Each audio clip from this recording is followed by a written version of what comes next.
In today's video, I'm going to teach you how to use dependencies in Asana. By the end, you'll know exactly how to show which tasks need to happen first and how to make your schedule reflect that order so your team stays unblocked. Start by opening your project in Asana. Head to the project where your work lives and make sure you're in the view you prefer, like List or Board. You can do this from the sidebar or your recent projects. Dependencies work the same across views, but keep in mind they really shine when you look at timelines later, because they help you see the flow of work.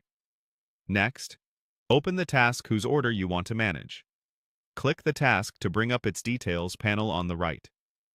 This is your command center for everything related to that task: the assignee, due dates, subtasks, and the dependency controls we're about to use. It helps to have clear task names and due dates set, so the impact of your dependencies is easier to understand. In the task details, look for the option to Add Dependencies. Click it to start defining how this task relates to others.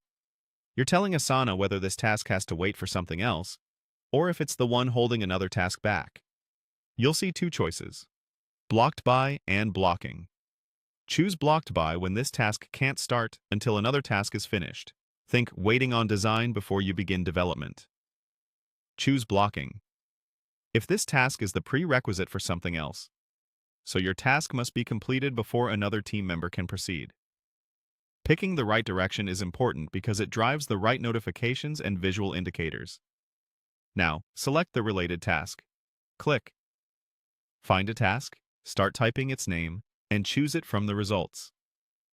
If your org is large, use a few distinctive words from the title to narrow it down. You can link tasks from the same project or even across projects, which is great for cross-functional work. Once selected, Asana will add a clear label to show whether your task is waiting on another or is blocking another, and it will link directly to the related task for quick navigation.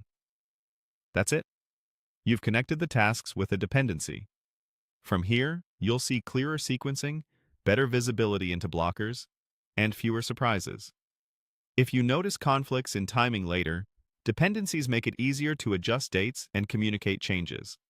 To manage more complex workflows, simply repeat this process on additional tasks as needed, and your project's order of operations will fall into place.